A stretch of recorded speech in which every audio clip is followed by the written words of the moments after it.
Hey Crazyhorse families, this is your second quarter update. I sent you one back in September, so this one should push you out through March. It's a lot of information. We've got a lot of training events coming up, but the slides are pretty bare, so I'm basically just showing you when we're going to be gone, generally what we're doing, and that's that. But before we get into it, let's reiterate the mission statement and tenets, just to review what my purpose is for this FRG, just to get everybody on track. I think the biggest thing to remember with this, you guys can all read, but the biggest thing to remember is that we're not here to be your best friend. We hopefully will be friends, but that's not really our purpose. Our purpose is to keep you guys informed, ensure that you know the resources that are available, and make sure that you and your families are ready for your spouse to have to deploy and accomplish his purpose as a soldier in the Army. If you guys are ready for him to go, then we're doing our job.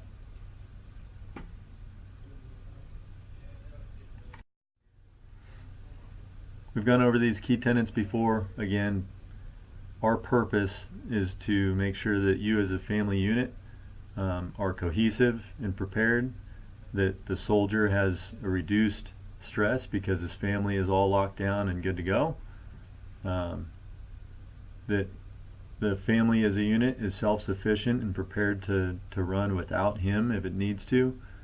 And then of course we provide accurate information and resources in order to allow you guys to do that. This is really important as we come into next quarter, because by mid-March 30 of our troop will be deploying to Afghanistan, and we just want to ensure that you guys understand what we are here to do and what we're not here to do.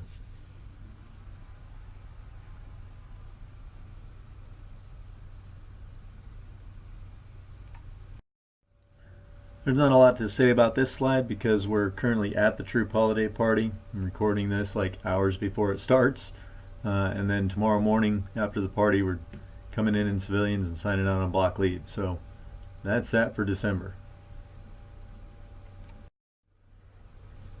Okay, coming into January, the first awkward thing is that we start work on a Tuesday.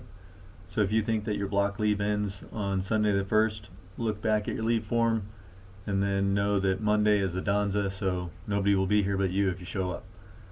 Come Tuesday, we're going into property inventories. Those have the potential to be later nights, because it's crucial, especially as we split the property between those who are going forward on a mission overseas and those who are staying back. We need to make sure that those are straight, so that if something gets lost, we're not taking money from you and your families to recover it. So don't shirk these off, and don't be too frustrated with us if we're staying late, because honestly, if this stuff goes missing, the government will charge the soldier, and we just need to make sure that nobody is losing money over something silly. Right? Those next 2 weeks in yellow, the DART platoon will be sitting behind some computers doing some training. Only thing you need to care about there is that there is a chance it will be overnight training from the 14th and 15th, and unfortunately that's during the Martin Luther King Danza. So if you're not in that platoon, it's a 3-day. If you are in that platoon, there's a chance that you'll have to work over that weekend. We're still shaping the planning now. We're still in the process of developing what that looks like, so don't get too mad, but I would encourage you not to plan any out-of-town trips for that weekend until we get the final answer on whether or not you're working the 14th and 15th for 2nd Platoon. That second to last week, you see 2 blocks for range time. That's just a heads up that we're going to be coming in really early and probably leaving really late from work those days. Don't expect your soldier to be home for dinner on those days, because when we get back from the range, there's a lot to do before I can release the guys and make sure that we have all of the equipment that we need before we let anyone go home. I'd much rather let them go home late and leave them home than have to call them back because something's missing. Alright? We're going to get more into those FRG books on the next slide, so stand by.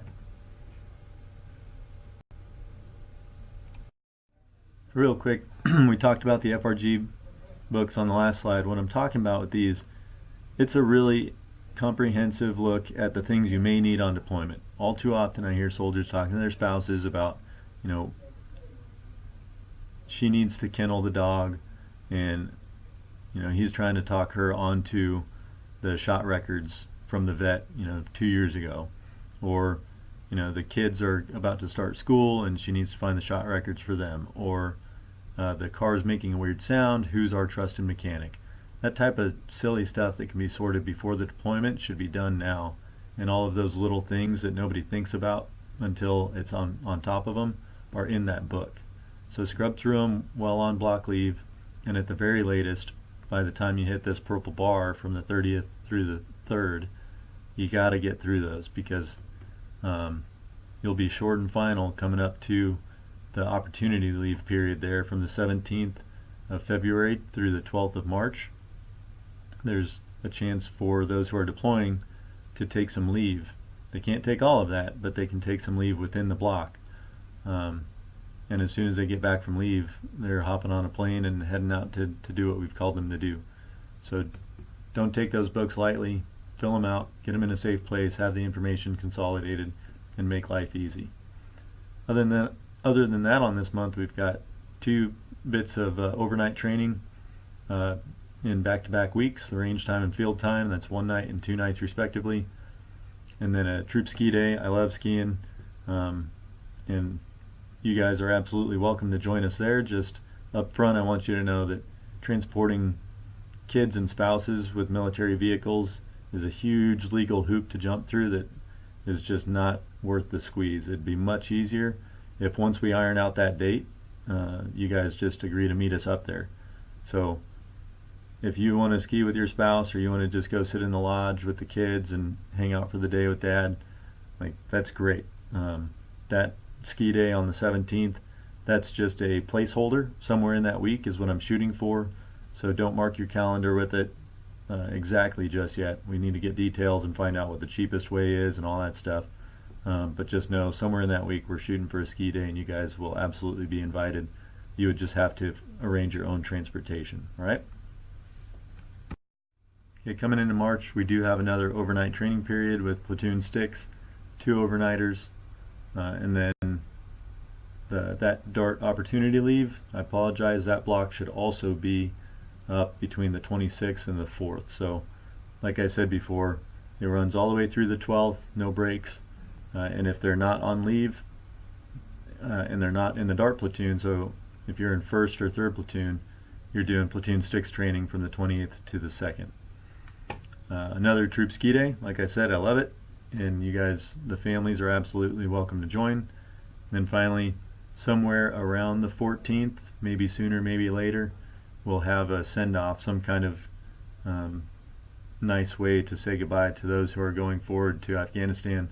Make sure that the soldiers and their families know that they're absolutely always a part of Crazyhorse Troop, and you guys are actually gaining a family in Task Force Raptor, but you're not losing us. So more to follow on that event and what it'll look like, where it'll be. Finally, for the quarter, platoon gunnery. I'm not sure yet if this is going to be at JBLM or YTC, but I do know that it's going to be a long span of time, looking at roughly 2 weeks, where you'll have limited contact with your spouse, whether it's at JBLM or across the state. Doesn't make a difference. If it's not an absolute emergency, I'm not looking to cut your soldier from this. This is a certifying event that if your soldier does not take part in, he's not certified to do his job, essentially. So very serious time, and that's one of the reasons we're pushing some family events up front. So I think that's about it for this quarter as far as training. So if you guys have any questions, post them as comments to the slideshow, or contact information will follow on the second, or on the very last slide of the show.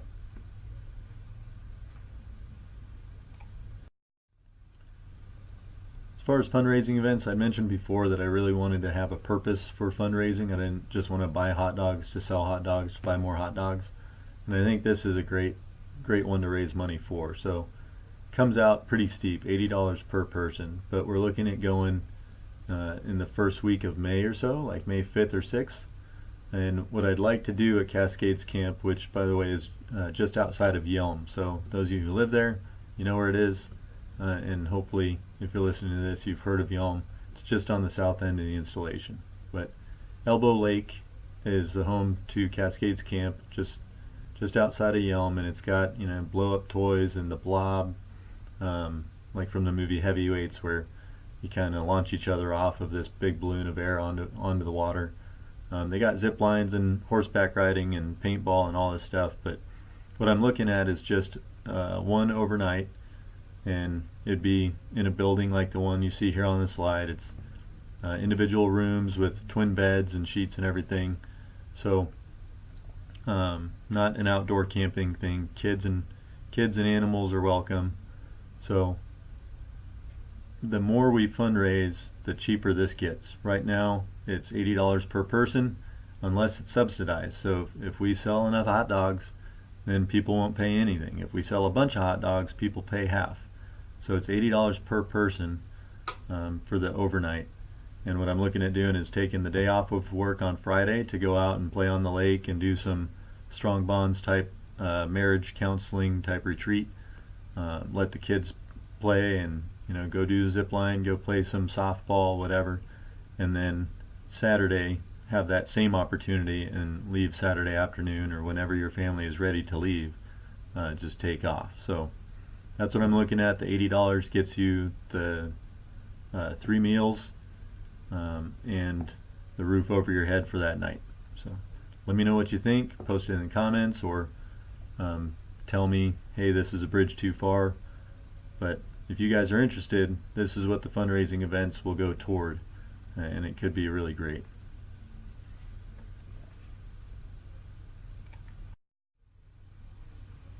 So to close out, here's our contact information once again. Go ahead and email us with any questions you may have, and if you need our phone numbers, you can ask for them via those emails, or get them from your spouse or anybody else. We're not really shy of giving them out to people who are actual human beings. We're just not going to post them on the internet for anybody to grab. Alright, so that's it for now. That'll get you through next quarter. We'll do another one of these in the next couple months, and, you know, push it out to June, July, August time frame. And again, if you have any questions or concerns or you need anything from us, just let us know.